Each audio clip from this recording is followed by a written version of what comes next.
Okay, चलिए दोस्तों, आप सभी का स्वागत है आपके अपने प्लेटफॉर्म डीके शिक्षा के ऊपर। मैं आपका एजुकेटर डीके गुप्ता। तो जैसे कि दोस्तों आप सभी बच्चों को पता होगा, मैं आपको आपके आने वाले किसके लिए तो सीटेट एग्जाम्स की प्रिपरेशन करवाते हुए चल रहा था। अगर आपने मेरे लेक्चर्स देखे होंगे तो आपको पता होगा हम आने वाले सीटेट एग्जाम्स के पेपर 1 के लिए क्या कर रहे थे, पर्यावरण अध्ययन यानी कि ईवीएस करते हुए चल रहे थे। जिसमें मैंने आपको साफ बोला था हम क्लास पहली से लेकर 5वीं तक की हिंदी, इंग्लिश और मैथ, क्लास तीसरी से लेकर 5वीं तक की ईवीएस और क्लास 6ठी 7वीं की साइंस और ज्योग्राफी को कंप्लीट करेंगे, क्योंकि आपके एग्जाम में यहीं से ही क्वेश्चन पूछे जाते हैं, यहीं से ही आपका पूरा पेपर बनता है। तो उसी को कंटिन्यू जिसमें मैंने आपका सबसे ज्यादा जो क्वेश्चन पूछा जाता है 60 to 70%, वो कहां से पूछा जाता है तो क्लास तीसरी से लेकर 5वीं तक की ईवीएस की बुक से, वो हमने शुरुआत कर दी थी। ठीक है, तो उसी सीरीज को आगे बढ़ाते हुए आज हम जो करेंगे उसका नेक्स्ट टॉपिक करेंगे जो कि है वाटर। देखा जाए तो ये आपके सिलेबस के अकॉर्डिंग नाम जो रखा गया इस चैप्टर का वो वाटर रखा गया, लेकिन हम चैप्टर वाइज चैप्टर कंप्लीट करते हुए जा रहे हैं किस चीज की, एनसीईआरटी की। ठीक है, चलिए और डिले ना करते हुए सभी के सही बच्चे आज ही क्लास में, और आज ही क्लास का जो अपना टॉपिक है वो लिख लीजिए वाटर। अब दोस्तों पहला क्वेश्चन आपका ये बनता है कि ये जो वाटर है, ये आपका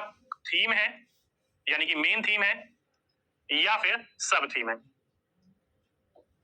कहने का मतलब है कि आपकी ईवीएस में आपको पता होगा कि पूरा का पूरा जो टॉपिक बांटे हुए हैं वो थीम और सब थीम में बांटे हैं। ठीक है, पहली क्लास में मैंने आपको अच्छे तरीके से समझाया था, दोबारा समझा देता हूं। देखिए ये आपका जो है पूरा का पूरा ईवीएस का सिलेबस भी कहलाता है और ईवीएस की थीम और सब थीम भी कहलाती है। जो कि आज जो हम करने वाले हैं दोस्तों वो करने वाले हैं वाटर यानी कि जल के बारे में बात करने वाले। ये कौन सी थीम है तो चौथे नंबर की। और कौन सी थीम है ये, मुख्य थीम है। कौन सी थीम है, मुख्य थीम है। मुख्य थीम आपकी 6 है, उप थीम आपकी 4 है। पहली क्लास में अच्छी तरीके से एक्सप्लेन करा था, और साथ ही साथ में जब मेरा आपका पहला क्या था क्लास की पढ़ने वाली, उसमें भी मैंने आपको अच्छे तरीके से एक्सप्लेन किया था। ठीक है, तो पहला क्वेश्चन यही पूछ लिया जाएगा आपसे कि जल जो है यानी कि वाटर जो है वो थीम है कि उप थीम है। उम्मीद करता हूं आप सही बच्चों को समझ में आ गया हो, किसी बच्चों को इस चीज को लेकर डाउट नहीं होगा। ठीक, अब आ जाते हैं दोस्तों अपने एनसीईआरटी के टॉपिक के ऊपर। एनसीईआरटी जब हमने लास्ट क्लास में जो छोड़ी थी क्लास, वो कहां छोड़ी थी तो हमने चैप्टर नंबर 2 कंप्लीट कर लिया था। और आज हम बात करेंगे एनसीईआरटी क्लास 3 का चैप्टर नंबर 3, जो कि चैप्टर का नाम क्या है एनसीईआरटी बुक में, तो नाम है पानी रे पानी, वाटर ऑफ वाटर। ये जो है चैप्टर का नाम है। चैप्टर के नाम से कोई मतलब नहीं है, बस ये मानकर चलिए कि आपके यहां से टॉपिक से कैसे क्वेश्चन बन सकते हैं। ठीक, चलिए 1 बाय 1 पॉइंट को समझाते हुए चलता हूं एनसीईआरटी बुक की, क्योंकि यही आपका रामबाण है। इसके अलावा अगर आपने कुछ भी नहीं पढ़ा ना तो भी आपकी सीटेट में इजीली आपके नंबर आएंगे, ईवीएस में 15 से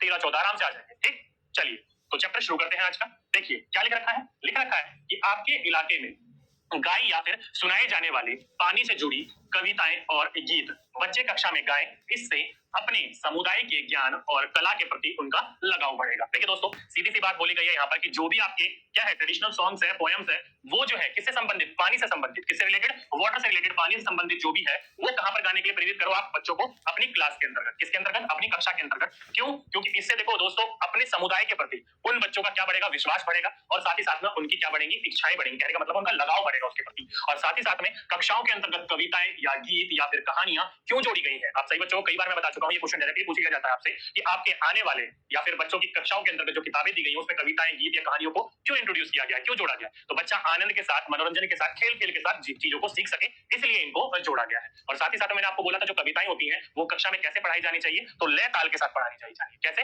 लय ताल के साथ पढ़ाई जानी चाहिए, ये नहीं कि बिल्कुल सुस्त राम से होकर पढ़ाई। ठीक है, चलिए तो इतनी सी बात समझ में आ गई। बच्चों को अपने समुदाय के प्रति, अपने परंपराओं के प्रति, अपने गीत संगीत के प्रति लगाव बढ़ाने के लिए या फिर उनके प्रति सम्मान बढ़ाने के लिए क्या कर सकते हो, बच्चों को अपनी कक्षा में उनको गाने के लिए प्रेरित कर सकते हो या फिर अवसर दे सकते हो। जैसे कि आप यहाँ पर देखोगे पानी, पानी के प्रति एक अच्छी सी बहुत बढ़िया सी पोएम दे रखी है। क्या दे रखा है देखिए, मुंह धोऊंगा पानी से, मुन्ना कहता नानी से, प्यासे पानी पीते हैं, पानी से सब जीते हैं, जाने कब से पानी है, कितनी बड़ी कहानी है। देख सकते हो कितना बढ़िया लय ताल में आप गा सकते हो बच्चों के साथ कि चलो बच्चों मेरे साथ पीछे पीछे रिपीट करो। क्या बोला, मुंह धोऊंगा पानी से, मुन्ना कहता नानी से, प्यासे पानी पीते हैं, पानी से सब जीते हैं, जाने कब से पानी है, कितनी बड़ी कहानी है। ये आप डायरेक्टली लय ताल के साथ बच्चों के साथ गा सकते हो। बच्चा इसमें इंटरेस्ट भी लेगा और साथ ही साथ में आपके साथ मेल जोल बढ़ेगा और साथ ही साथ में बच्चा सीखने के प्रति उत्साहित भी होगा। ओके, तो इन चीजों का आप इस्तेमाल कर सकते हो अपनी कक्षा के अंतर्गत बच्चों को ऐसी चीजों को सिखाने के लिए, क्योंकि आप कौन से बच्चों की कक्षा में पढ़ाओगे, पहली से 5वीं में, यानी कि बहुत छोटे नन्हे मुन्ने बच्चे होंगे हमारे। ठीक है, चलिए अगला पॉइंट क्या है, कहां से मिलता है पानी, वाटर फ्रॉम वेयर। सीधी सीधी सी बात है कि जो हमें पानी मिलता है वो पानी आता कहां से,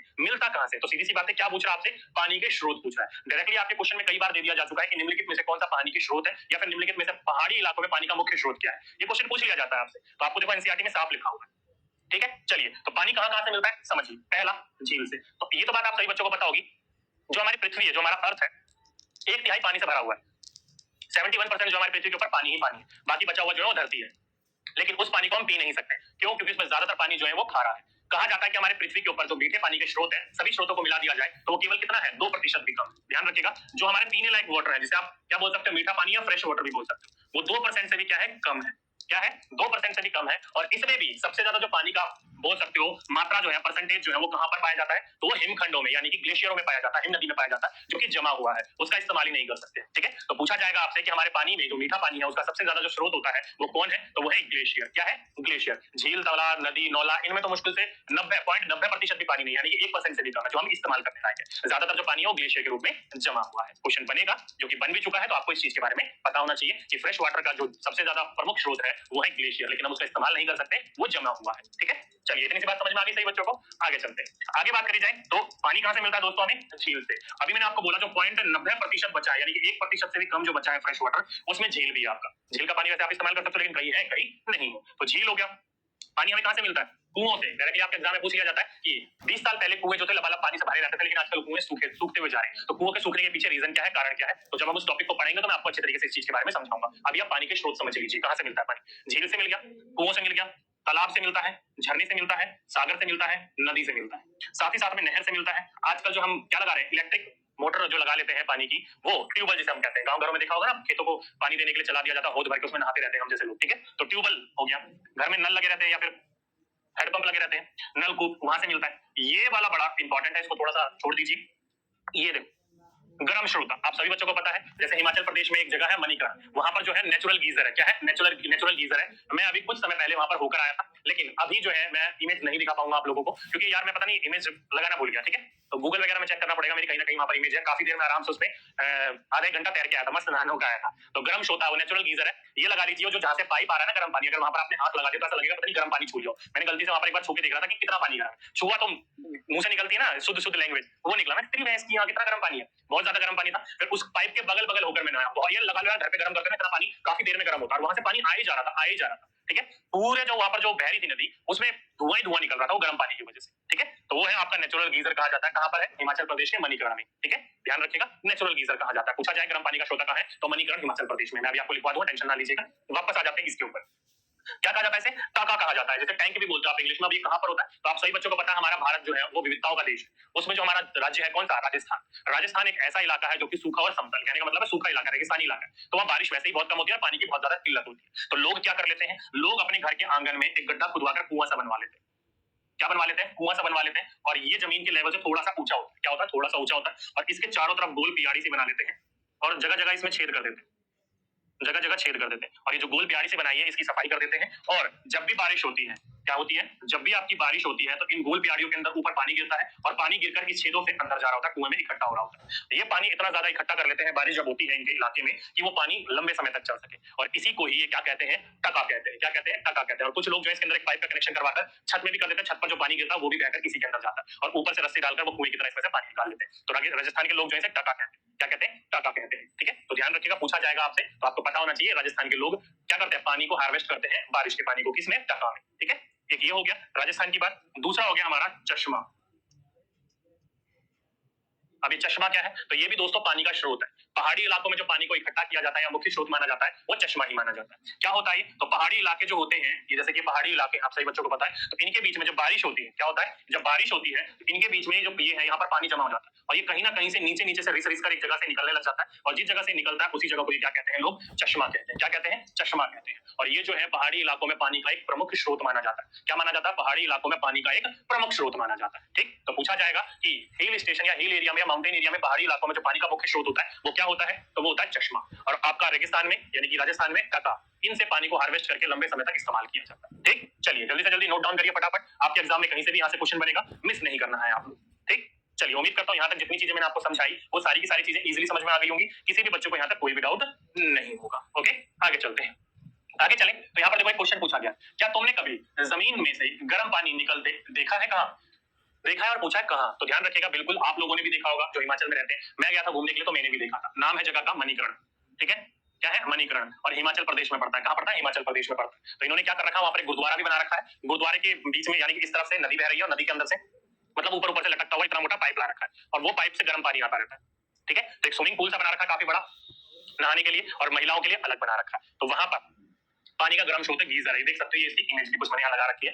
मैं गया था, मैंने अपनी इमेज यहाँ नहीं लगाई है, बाद में कभी हम देख लेंगे, कोई दिक्कत वाली बात नहीं। ठीक है, तो ये है आपका मणिकरण। ये क्या है? प्राकृतिक गीजर है। तो पूछा जाए जमीन से गर्म पानी निकलता हुआ या हमारे भारत में जो प्राकृतिक गीजर के नाम से जाना जाता है वो कहां पर है गर्म पानी का स्रोत, तो वो है हिमाचल प्रदेश मणिकरण में। कहां है? हिमाचल प्रदेश मणिकरण में। ठीक है, आगे चलते हैं। आगे बोल रखा है कि कई जगह कुछ लोगों को आम स्रोत से पानी नहीं लेने दिया जाता। इस पर चर्चा करना जरूरी है, जिससे भेदभाव जैसे विषयों के प्रति संवेदनशीलता बढ़े। देखो दोस्तों, आप सभी बच्चों को पता होगा, जैसे कि फॉर एग्जांपल अगर आपने नहीं पता तो मैं आपको कुछ मुंशी प्रेमचंद की कहानियों के नाम बताता हूँ, उनको जरूर देखिएगा। पहला, ठाकुर का कुआं, आपने देखा होगा तो आपको पता होगा, वहां पर उस जमाने में जब अंग्रेजों का राज हुआ करता था, तो उस जमाने में जो निचले जाति के जो लोग होते हैं, निचले वर्ग के जो लोग होते हैं, उनका अपना एक अलग कुआं हुआ करता था। बनियाओं का अलग हुआ करता था, ब्राह्मणों का अलग हुआ करता था, ठाकुरों का अलग हुआ करता था, और एक जिसका कुआं है उस कुएं पर उसी जाति के लोग जाया करते थे, किसी दूसरे जाति के लोगों को छूने भी नहीं दिया करते थे। माना जाता था कि वो क्या हो जाएगा, भेदभाव हो जाएगा। कहने का तात्पर्य यहाँ पर ऊंचा वाला जाति नीचे वाले कुएं पे नहीं जा सकता था, क्योंकि उनको जाना पसंद नहीं था, और नीचे वाली जाति ऊंचे वाले पर जाना चाहते थे तो वो जा नहीं सकते थे, उनको मारा पीटा जाता था। क्यों? क्योंकि भेदभाव था, चाहे वो जाति का मान लो या फिर रंग भेद मान लो। ठीक है, तो इन प्रति आप बच्चों से बातचीत कर सकते हो, और उनके प्रति इनके प्रति क्या कर सकते हो,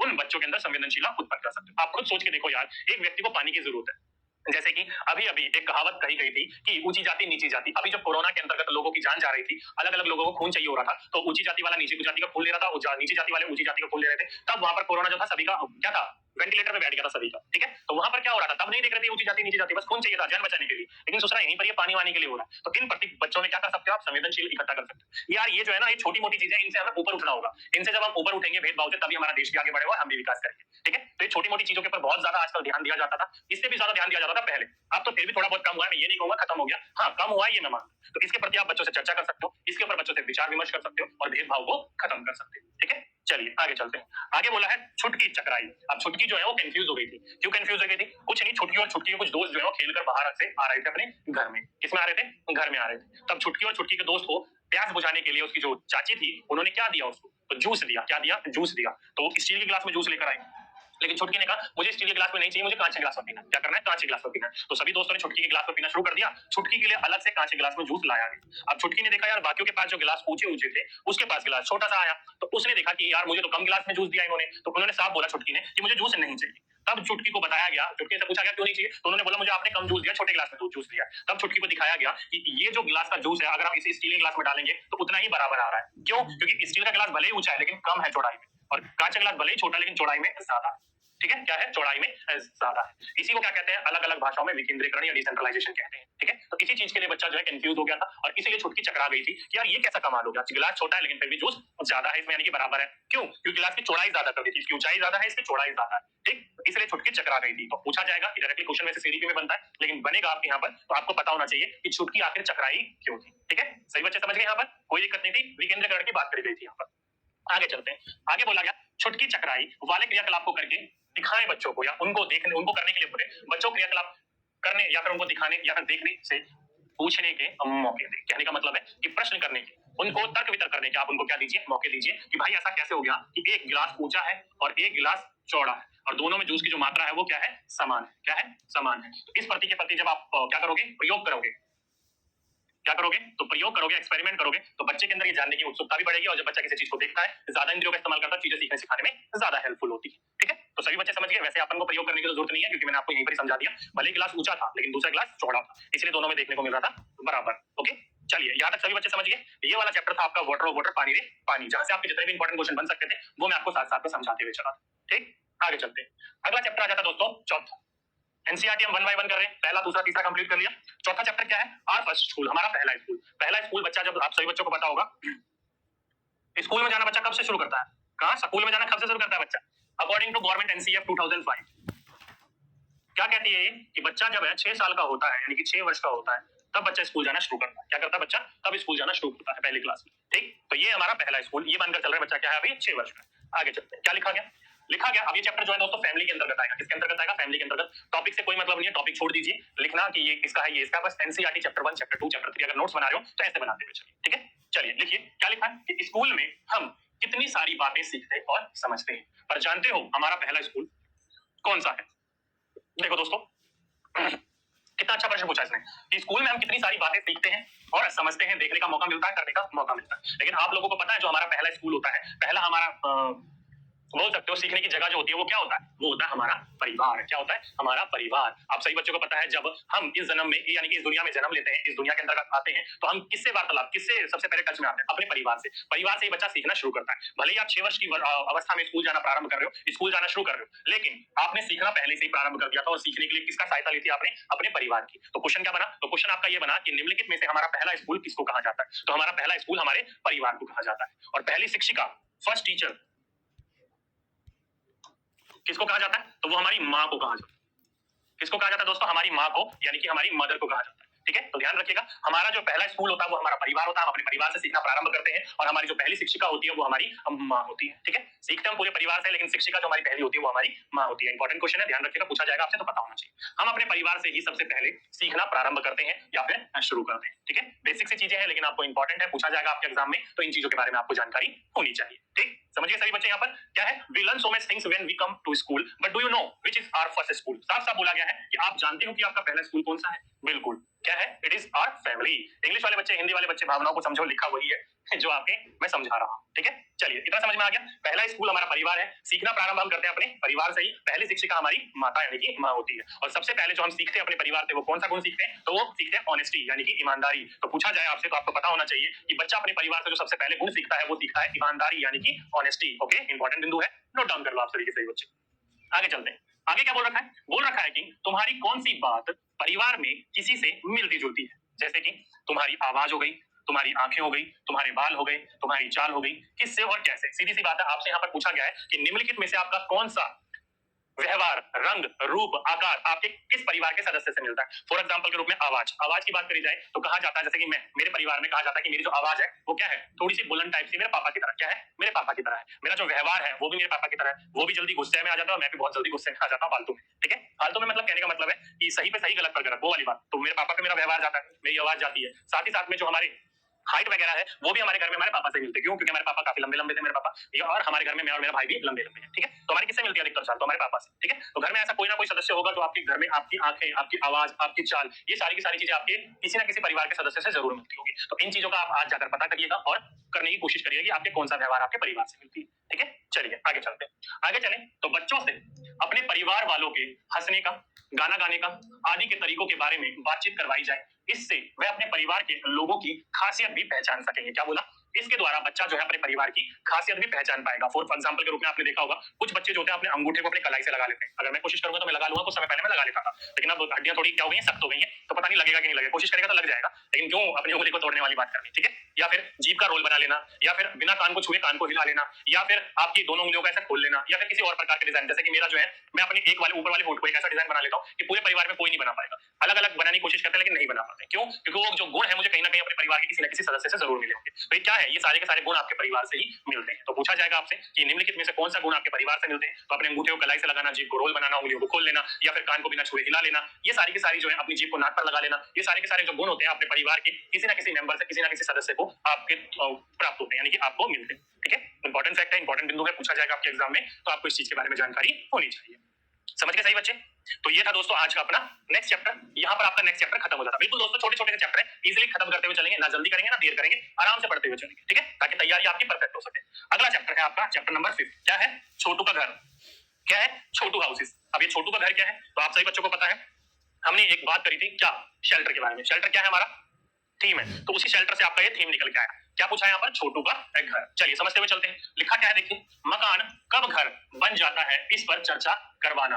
मकान और घर में अंतर को स्पष्ट करेगा। देखो दोस्तों, सीधी सीधी सी बात है, पूछा इसने कि डिस्कशन करना है आपको कि when a house become a home, house और होम में क्या डिफरेंट है, घर और मकान में क्या फर्क है। सीधी सीधी सी बात है दोस्त कि मकान एक अलग चीज है और घर एक अलग चीज है। मकान बनता है ईंट रोड़ी बदरपुर पत्थर को आपस में मिलाने से, और घर बनता है सदस्यों के वहां पर रहने से। जैसे कि फॉर एग्जांपल के रूप में कि जब जैसे कि हमने जब अपना घर ट्रांसफर करा था तो हम रह कहीं और रहते, हमारा घर कहीं और बन रहा था, लेकिन वो घर तब जाकर घर बना जब हम वहां पर रहने के लिए गए। उससे पहले वो क्या था, मकान। मकान में जब तक कोई सदस्य किसी प्रकार के रहने नहीं आ जाते, आपस में फीलिंग में जुड़ नहीं जाते, तब तक वो घर घर नहीं कहलाता, मकान कहलाता है। ठीक है, तो इसलिए कहा जाता है कि मकान और घर में क्या डिफरेंट है या क्या उसके अंदर अंतर है, उस चीज के ऊपर आप चर्चा करवाएं। तो सभी बच्चों को आई थिंक समझ में आ गया होगा कि मकान और घर में क्या अंतर है। मकान ईंट रोड़ी बदरपुर सरिये को आपस में जोड़कर बनता है, और घर परिवार के सदस्य को आपस में जोड़कर वहां जब रहने जाते हैं तब बनता है वो। ठीक है, जैसे कि फॉर एग्जांपल के रूप में ये देखिए नीचे, छोटू जो है अपने गांव से मुंबई पर आया था। कहां था, मुंबई आया था काम करने के लिए अपने भविष्य को थोड़ा सा सुधारने के लिए। तो जैसे ही वो यहाँ पर आता है तो ट्रैफिक का सामना करना पड़ता है। अब रहने के लिए उसके पास कोई जगह नहीं थी, तो उसने क्या करा, सामने एक व्यक्ति को यानी कि एक लड़के को देखा,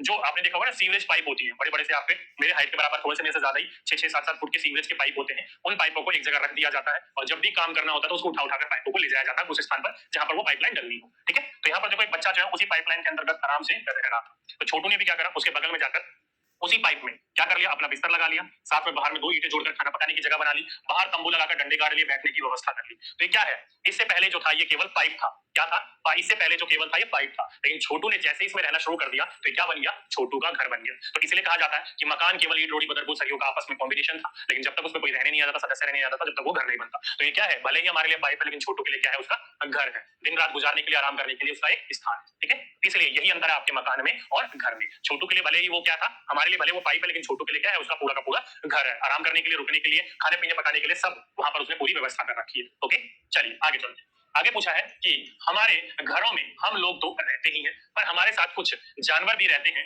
कुछ हमारी मर्जी से और कुछ हमारी इजाजत के बगैर। देखो दोस्तों, आप सभी बच्चों को पता होगा कि हमारा जो घर है, हम मनुष्य तो वहां पर रहते ही, हम सारे फैमिली मेंबर्स तो रहते ही हैं, लेकिन कुछ वहां पर और भी जानवर रहते हैं जो कि आपकी मर्जी के साथ भी रह सकते हैं और बिना मर्जी के भी रह सकते हैं, जिसमें आप कुछ कर सकते हो और कईयों में कुछ कर भी नहीं सकते। जैसे कि फॉर एग्जाम्पल के रूप में मकड़ी क्या है, कभी आप बोलते हो कि हाँ भाई मेरी मकड़ी मेरे घर में आकर रहने लग जा, नहीं, मकड़ी देखा होगा दीवार के कोनों में या फिर कोनों में कहीं ना कहीं मकड़ी का जाल बनाकर आराम से रहने लग जाती है। तो मकड़ी क्या आपकी इजाजत के बगैर ही आपके घर में रहती है। साथ ही साथ में चूहा, कभी बोला कि चूहा भाई आ जा, सफेद चूहे तो चलो ठीक है आपने पाल लिए, लेकिन कुछ आपने देखा होगा जंगली चूहे भी आ जाते हैं, तो चूहे जो होते हैं बिना इजाजत के आपके घर में रहने लग जाते हैं। साथ ही साथ में छिपकली, आपने देखा होगा आपके घरों में छिपकली जो पौधा होता है वो रख लीजिए, अपने घर में नहीं आएंगे छिपकली। ठीक है, तो छिपकलियां भी आपकी मर्जी के बगैर ही रहती है। देखा होगा कुछ ना कुछ पक्षी जैसे कि कबूतर हो गया या फिर स्पैरो वगैरह हो गए, छोटी चिड़िया होगी, वो घोंसला बना लेती है आपके घरों में या फिर कहीं ना कहीं कांड वगैरह पर। ठीक है, तो वो आपकी मर्जी के बिना, या फिर आपने तोते वगैरह पाल रखा हो जो कि नहीं पालने चाहिए, हम अगर क्यों मार रहे हो भाई, अगर किसी ने पाल रखा तो कृपया करके आजाद कर दीजिएगा उनको, क्यों उन पिंजरों के अंदर मार रहे हो। मेरे पड़ोसी ने पाल रखा था उस दिन मैंने मान लो उसको है ना हड़काया तो नहीं, लेकिन बातों बातों में उसको इतना कन्विंस करके उसने पिंजरे से निकालकर छोड़ दिया उस तोते को।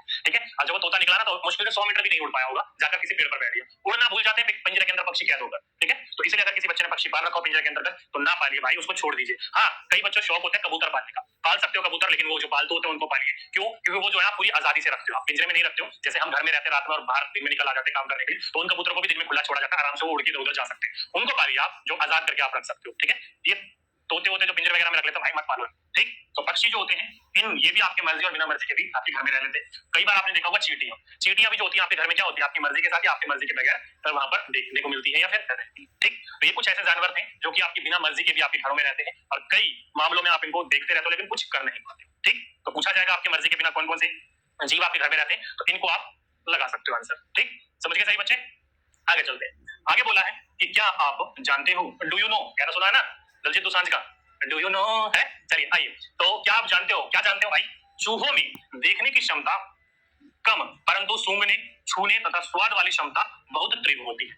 भाई ये क्वेश्चन अब तक आपके एग्जाम में नहीं बना है और पूरी की पूरी उम्मीद है आपके एग्जाम में क्वेश्चन बनने की। इसमें पूछा जाएगा कि निम्नलिखित में से वह जीव कौन सा है जिसकी देखने की क्षमता तो कम है लेकिन भाई सूंघने की, छूने की और स्वाद की बहुत ज्यादा तीव्र है। वहां पर बच्चे आंसर देखा होगा कुत्ता, कुत्ता देखने लगा, लेकिन भाई कुत्ते की देखने की क्षमता भी अच्छी होती है, खराब नहीं होती, लेकिन चूहे की देखने की क्षमता क्या होती है, कम होती है, लेकिन सूंघने की, छूने की और स्वाद की, या तो सूंघने से ऐसा लग रहा है कुत्ते की बात हो रही होगी, नहीं, चूहे की भी बात हो सकती है। ओके, तो सूंघने की, छूने की तथा स्वाद की जो ग्रंथियां होती है वो बहुत ही परफेक्ट होती है किनकी, चूहों की। देखने का भले ही क्षमता कम हो लेकिन इन तीनों चीजों की वजह से वो अपने देखने की क्षमता को पूरा कर लेता है। तो पूछा जाएगा तो आपको पता होना चाहिए कि रैट्स की जो होती है आई साइट वो क्या होती है, पुअर होती है, लेकिन sense of smells, touch and taste उसकी जो होती है वो क्या होती है, एक्सीलेंट होती है, बहुत अच्छी होती है। तो अगर एग्जाम में पूछा जाएगा तो आपको इस चीज के बारे में पता होना चाहिए। ओके, समझ गए सही बच्चे, यहाँ तक किसी बच्चों को यहाँ तक कोई डाउट नहीं होगा। चलिए आगे चलते हैं, आगे चले तो आगे लिखा है कि बच्चों से उनके घर की बातचीत को संवेदनशीलता से करने की जरूरत है। घर अलग अलग तरह के होते हैं, यह बात ध्यान में रखते हुए पाठ में कमरों के बजाय घर के हिस्सों का प्रयोग किया गया है। घर के हिस्सों में विशिष्ट व्यक्तियों का जाना या ना जाना उनके घर के तौर तरीकों को दर्शाता है। आपने भी देखा होगा आपके घर में कोई ना कोई ऐसा हिस्सा होगा जहां पर आपका जाना क्या है, जरूरी नहीं है या फिर जाने पर पाबंदी होगी। ठीक है, होता है कईयों के घर में, कईयों के घर में नहीं होता है। फॉर एग्जांपल के रूप में जब आपके घर में मेहमान आते हैं तो मेहमान को पूरे घर में जाने की अनुमति थोड़ी होती है, ज्यादा से ज्यादा गेस्ट हाउस या फिर कोई रिलेटिव आया तो आपके जो पर्सनल बेडरूम है वहां तक जाता है, पूरे घर में नहीं। अगर दिखाना हो तो अलग बात है, वो अलग है, लेकिन पूरे घर में जाना अलाउड नहीं होता। वैसे ही आपके घर में जैसे छोटा बच्चा होता है उसको किचन में जाना अलाउड नहीं होता, जाता है तो किसी न किसी फैमिली मेंबर के साथ जाता है क्योंकि पता है भाई कुछ ना कुछ कांड करके आएगा। ठीक है, तो इसलिए ध्यान रखिए कि आपको जब भी घर के बारे में बातचीत करनी है तो संवेदनशीलता से करें। क्यों, क्योंकि आपके स्कूल में जरूरी नहीं है कि एक ही पृष्ठभूमि के बच्चे हो, अलग अलग प्रकार के वर्गों के बच्चे हो सकते हैं। कईयों के घर ऐसे हो जो कि एक ही कमरे के हो, कईयों के ऐसे घर हो जो कि भाई घर ना हो, भाई छोटू की तरह रह रहे हैं। छोटू की तरह भी कई बार होता है ना, कि फुटपाथ के किनारे पर झुग्गियां बनाकर कई लोग रहते हैं, उनके बच्चे सरकारी स्कूल में पढ़ने भी आते हैं। तो इन चीजों का ध्यान में रखते हुए आपको बात करनी है। इसलिए इस पाठ के अंदर क्या है, कमरों का कहीं पर भी जिक्र नहीं किया गया, घरों के हिस्सों के बारे में जिक्र किया गया। अब वहां पर अगर कमरों की बात कर ली जाती तो कुछ बच्चों को हो सकता था कि नेगेटिव लगे, यार हमारे घर में तो कोई कमरा ही नहीं है, एक ही कमरा, वहीं पर हम रहते हैं, वहीं पर हम बैठते हैं, वहीं हम सोते हैं, वहीं हम खाते हैं। तो उन बच्चों को थोड़ा सा बुरा अजीब सा लगता है, यार हम अपने घर के बारे में क्या बोले, थोड़ा सा नेगेटिव हो जाता है, बच्चा बोल ही नहीं पाता खुलकर अपनी बातों। लेकिन वहीं पर बात करेंगे हम घर के हिस्से के बारे में, तो क्या पता बच्चे की नेगेटिविटी थोड़ी कम हो जाए, जो कि होगी और फिर उस चीज के बारे में बच्चा वार्तालाप भी करेगा और बातचीत भी करेगा। ठीक है, तो इन चीजों का बात करते हुए आप देखिएगा कि उन बच्चों को किसी प्रकार का नेगेटिव इंपैक्ट ना पड़े और बच्चा जो है अपनी बातों को खुलकर सामने रख सके और अलग अलग घरों के बारे में बातचीत कर सके, चाहे उसके तौर तरीके के बारे में हो, आने जाने के बारे में हो या किसी विशेषता के बारे में। ओके, तो इन चीजों के ध्यान में रखते हुए बच्चों से आप बातचीत कर सकते हो। ठीक, आगे चलते हैं। आगे बोला देखिए कि क्या तुम जानते हो, एक और पॉइंट है, इंपॉर्टेंट पॉइंट है, पूछे जाने की पूरी पूरी उम्मीद है आपकी। क्या है पॉइंट, लिखा है, छोटा छोटा दिख रहा होगा, भले ही मैं आपको पढ़ के बता देता हूं क्या लिखा है। लिखा है गांधी जी के 150 वर्षगांठ के लिए स्वच्छ भारत अभियान की शुरुआत की गई। यह हमें एहसास दिलाता है कि स्वच्छता हमारी जिम्मेदारी ही नहीं बल्कि हमारा फर्ज भी है। तो यहाँ पर क्या पूछा गया आपसे, तो क्वेश्चन बनेगा कि निम्नलिखित में से स्वच्छ भारत अभियान जो हुआ था वो कब से शुरू हुआ था, तो गांधी जी के 150 वर्षगांठ पर, यानी कि गांधी जी के जन्म हुए 150 वर्ष हो गए, उसके बाद स्वच्छ भारत अभियान को शुरू किया गया। देखा ना आपने झाड़ू लगाते हुए अलग अलग प्रकार से लोगों को, ये हमारा स्वच्छ भारत का क्या है, लोगो है। आप अधिकतर जो चीजें खरीदते हो उनमें कई बार स्वच्छता अभियान के लिए टैक्स भी जुड़ा होता है, उसके लिए कुछ पैसे कलेक्ट किए जाते हैं ताकि उसको मुहिम को आगे बढ़ाया जा सके। ठीक है, तो स्वच्छ भारत अभियान कब से शुरुआत हुई थी इसकी, तो गांधी जी के 150वें वर्षगांठ के अवसर पर इसको शुरू किया गया था। अगर आपसे क्वेश्चन बनेगा तो आपको इस चीज के बारे में पता होना चाहिए। ओके, समझ गए सही बच्चे, आगे चलते हैं। आगे बोला है कि अपने साथियों से पता करो कि वह अपने घर को कब और कैसे सजाते हैं। देखिए दोस्तों, बहुत इंपॉर्टेंट बिंदु है। आपने देखा होगा अलग अलग फेस्टिवल में अलग अलग रूप से आप लोग अपने घर को सजाते हो। देखा होगा दिवाली जब आती है तो आप अपने घर को लड़ियों से, दियों से, मोमबत्तियों से या फिर रंगोली वगैरह से सजाते हो। तो उसी प्रकार से आपसे पूछा गया कि आप अलग अलग अवसर में आप अपने घर को कैसे सजाते हो। वहीं पर आपका एक क्वेश्चन बनता है कि बच्चों को बताएं कि यह जो चित्र है, वहीं पर आपका एक क्वेश्चन बनता है कि बच्चों को बताएं कि यह जो चित्र है वो महाराष्ट्र के वर्ली शैली से है। क्या है, वर्ली शैली से। कौन सा चित्र, ये वाला चित्र, ये देख सकते हैं, ये वाला चित्र जो है वो वर्ली शैली से है। जो चित्र की क्या है, बारीकियों पर ध्यान दिलाते हुए बच्चों से चर्चा करें। क्या कहा है, बारीकियों पर ध्यान दिलाते हुए बच्चों से चर्चा करें। एक ये घर बना हुआ था, घर के ऊपर ये पूरी की पूरी पेंटिंग बनी हुई थी। वहां के जो लोग होते हैं अलग अलग अवसरों पे अपने घर को डिजाइन से या फिर इस पेंटिंग को करते हैं, जिसमें ये व्हाइट कलर, मट्टी और गोबर का इस्तेमाल करके इसको बनाते हैं। पूछा जाएगा कि महाराष्ट्र में जो वर्ली पेंटिंग यानी कि आर्ट बनाई जाती है उसके किस चीज की सहायता से बनाई जाती है, तो व्हाइट कलर होता है यानी कि एक रंग होता है, उससे गोबर और मट्टी की सहायता से इसको बनाते हैं और दीवार पर पेंटिंग करते हैं। जैसे कि आप ये देख सकते हो, ये क्या है, एक नारियल का पेड़ बनाया गया, उस पर कुछ चिड़ियाएं बनाई गई हैं,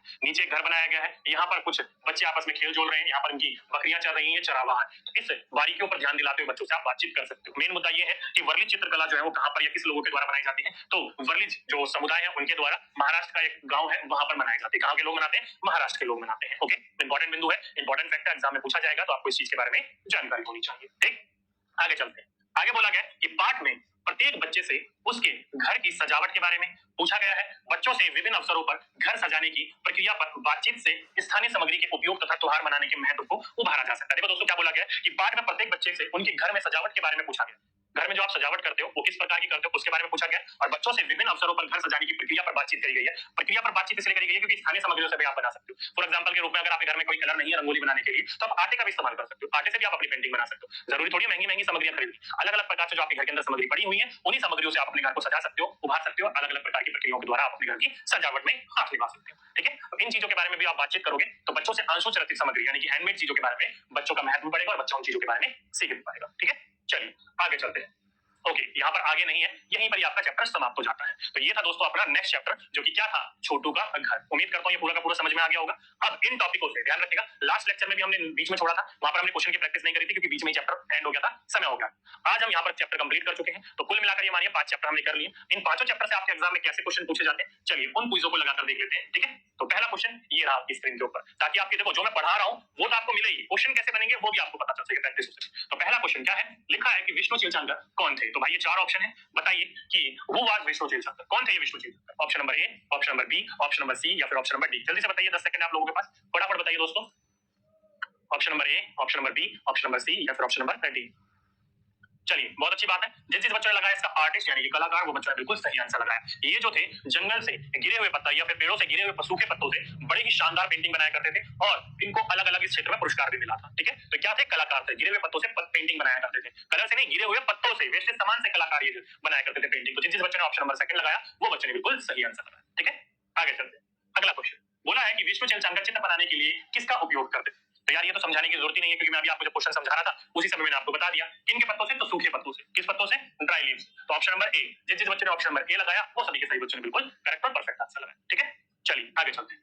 अगला क्वेश्चन, ओके, विष्णु चिलचंगर कौन थे? दोबारा क्वेश्चन रिपीट हो गया तो छोड़ दीजिए इसको, कोई दिक्कत वाली बात नहीं है। अगला क्वेश्चन, ये भी क्वेश्चन रिपीट हो गया। क्या हो गया? क्वेश्चन ही रिपीट हो रहे हैं बार बार, ये भी क्वेश्चन रिपीट हो गया क्या? इसको भी छोड़ दीजिए, सूखे पत्तों से बनाते थे। अगला क्वेश्चन, प्रसिद्ध विष्णु चिलचंगर जो थे वो भारतीय राज्य से है, तो किस भारतीय राज्य से थे? यानी कहने का तात्पर्य वो कहां के रहने वाले थे? Option number A Kerala, option number B Bihar, option number C UP या फिर ऑप्शन नंबर डी एमपी। जल्दी से बताइए कौन सा बच्चा बताएगा। चलिए बिल्कुल दोस्तों, जिस जिस बच्चों ने लगाया मध्य प्रदेश इंदौर, उन बच्चों ने बिल्कुल सही आंसर लगाया ऑप्शन नंबर 4। कहां के रहने वाले थे? मध्य प्रदेश के रहने वाले थे। तो option number 4 is the right answer. जिस जिस बच्चों ने 4 लगाया बच्चों ने बिल्कुल परफेक्ट और करेक्ट आंसर लगाया। ठीक है, आगे चलते हैं। अगला क्वेश्चन बोला है कि निम्नलिखित में से क्या पर्यावरण अध्ययन को सीखने सिखाने का सबसे प्रभावशाली संसाधन है? तो भाई ये 4 ऑप्शन आपके दिए हैं और इन चारों में से चुनना है। तो सीधी सी बात है, जल्दी से बताइए। इफेक्टिव रिसोर्स पूछा है ईवीएस लर्निंग के लिए, ध्यान रखिएगा दोस्तों। इफेक्टिव कहने का मतलब है यहाँ पर इन चारों में से बेस्ट आपको चुनना है। तो फैमिली मेंबर होंगे या कम्युनिटी के मेंबर होंगे, न्यूज़पेपर होगा या फिर क्लासरूम होगी। जल्दी से बताइए, 10 सेकंड आप लोगों के पास, सोचिए थोड़ा सा इसके ऊपर में विचार कीजिए और बताइए सही आंसर क्या होगा। Option number A, option number B, option number C या फिर ऑप्शन नंबर डी। कौन सा बच्चा बताएगा? फटाफट बताइए। चलिए तो देखिए दोस्तों, सीधी सीधी सी बात है, परिवार के सदस्य, समुदाय के सदस्य, समाचार पत्र और कक्षा, ये सारे के सारे जो है आपकी इफेक्टिव लर्निंग के लिए बहुत ज्यादा जरूरी है। क्या है? बहुत ज्यादा जरूरी है। लेकिन ऑप्शन के हिसाब से देखा जाए तो ऑप्शन में सभी के सभी तो है नहीं, किसी ने एक को तो छोड़ना ही पड़ेगा। देखो दोस्तों, सबसे पहले बच्चा जो सीखना शुरू करता है वो अपने परिवार से ही सीखना शुरू करता है, तो भाई जरूरी है। परिवार के साथ साथ समुदाय से भी सीखना शुरू करता है, अपने आस पड़ोस या पड़ोसों से भी सीखना शुरू करता है, ये भी जरूरी है, इसको भी हम नहीं छोड़ सकते। कक्षा और समाचार पत्र, तो ध्यान रखिएगा दोस्तों, कक्षा जो है वो आपके 6 वर्ष के बाद ही शुरू होता है, उससे पहले तो हम इन्हीं चीजों से सीख रहे होते हैं। तो देखा जाए तो ये 3 बेस्ट ऑप्शन है, ए बी और सी, इसलिए हम जो है ए बी और सी को मानेंगे। कक्षा में अगर कोई बच्चा नहीं भी गया होता है, आस पड़ोस से परिवार से सिखाने वाला होता है, तो उनसे वो सीख सकता है चारों ऑप्शन बेस्ट, कोई दिक्कत नहीं है। लेकिन हमें इनमें से एक ना किसी को स्किप तो करना पड़ेगा, क्योंकि हमें बेस्ट ऑप्शन चुनना है। इसलिए परिवार के सदस्य, समुदाय के सदस्य और समाचार पत्र, ये जो है बेस्ट ऑप्शन होंगे, इसलिए हम इसको ऑप्शन नंबर 3 लगाएंगे। जिस जिस बच्चों ने ऑप्शन नंबर 3 लगाया वो सभी के सही बच्चों ने बिल्कुल करेक्ट और परफेक्ट आंसर लगाया। ठीक है, चलिए आगे चलते हैं। अगला क्वेश्चन, निम्नलिखित में से कौन सा गुण बालक को उसके परिवार से मिलता है? क्या है? निम्नलिखित में से कौन सा गुण उसको उसके परिवार से मिलता है? तो option number A, option number B, option number C या फिर ऑप्शन नंबर डी। जल्दी से बताइए, निम्नलिखित में से कौन सा गुण उसके परिवार से उसको मिलता है? जीभ का रोल बनाना, पैरों की उंगलियों को खोलना, हाथों के अंगूठे को कलाई से लगाना या फिर सभी। बिल्कुल बेसिक सा क्वेश्चन है, जब समझा रहा था तो मैंने आपको एग्जांपल भी दिए थे। तो ऑल ऑफ दिस, यानी कि ऑप्शन नंबर 4 उपयुक्त सभी, चाहे आप जीभ का रोल बना लो, चाहे आप पैरों की उंगलियों को खोल लो, हाथों की उंगलियों को खोल लो, या हाथों के अंगूठे को क्या कर लो, आप कलाई से ऐसे लगा लो, ये सारे के सारे गुण जो है कहां से मिलते हैं? आपके परिवार के सदस्य से आपको प्राप्त होते हैं। इसलिए ऑप्शन नंबर डी, जिस बच्चों ने लगाया परफेक्ट आंसर लगाया। ठीक है, चलिए आगे क्या है? निम्न में से कौन सा गुण बच्चा परिवार से सबसे पहले सीखता है? लीजिए, पढ़ाया था, समझा रहा था मैं आपको, तो जल्दी से बताइए कि which one of the following characters is learned first by a children from his family? Option number ए ईमानदारी, ऑनेस्टी, ऑप्शन नंबर बी यानी कि सेकंड दया, ऑप्शन नंबर सी शौक या फिर ऑप्शन नंबर 4 कर्तव्य निष्ठा। जल्दी से बताइए कौन सा बच्चा बताएगा।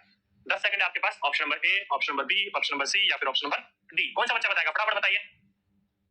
बिल्कुल ऑनेस्टी, जिस जिस बच्चों ने लगाया ऑप्शन नंबर ए वो सभी के सही बच्चों ने लगाया ऑप्शन नंबर करेक्ट। ईमानदारी जो है बच्चा अपने परिवार में सबसे पहले सीखता है, और ईमानदारी जो है बच्चे को जबरदस्ती सिखाई नहीं जाती है, बड़े अपने अंदर लाते हैं और धीरे धीरे बच्चा उनको ग्रैब करके सीखना शुरू कर देता है। तो option number A is the right answer. जिस जिस बच्चों ने ए लगाया वो सभी के सही बच्चों ने बिल्कुल करेक्ट एंड परफेक्ट आंसर लगाया। ठीक है, चलिए आगे चलते हैं। अगला क्वेश्चन बोला है कि पहाड़ों पर पानी का प्रमुख स्रोत क्या होता है? जल्दी से बताइए भाई, what is the main source of water at mountain? यानी कि माउंटेन जो है, हिली स्टेशन है, हिली एरिया है, वहां पर सबसे ज्यादा प्रमुख स्रोत पानी का कौन सा माना जाता है? Option number A, option number B, option number C या फिर ऑप्शन नंबर डी। कौन सा बच्चा बताएगा?